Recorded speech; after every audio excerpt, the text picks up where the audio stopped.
என்ன நடந்துச்சு தெரியுமா உங்களுக்கு?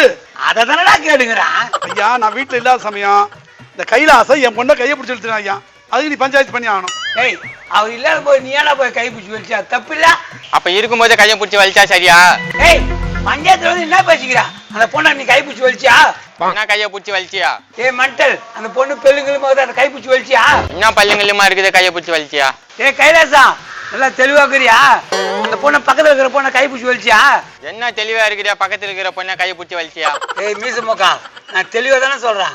ஐயா நீங்க தெளிவாதான் சொல்றீங்க, அவன் வந்து மெண்டல் மாதிரி பேசியிருக்கான். என்ன மெண்டல் மாரி பேசிட்டு இருக்கான்? ஏய் கடாய மண்டியா, நான் கரெக்டா தானே பேசுறேன். என்ன கரெக்டா தான் பேசுறான். என்ன நம்ம தப்பா பேசுறோமோ? ஏய் தக்காளி இங்க வாடா. நான் தக்காளி இங்க வாடா. கொண்டக்க மாட்டேங்க, கைலாசம் பேச ஆரம்பிச்சிட்டா. கைலாசம் மாதிரி நம்மளும் பேச ஆரம்பிச்சிருவோம், ஜாலியா இருக்கும்.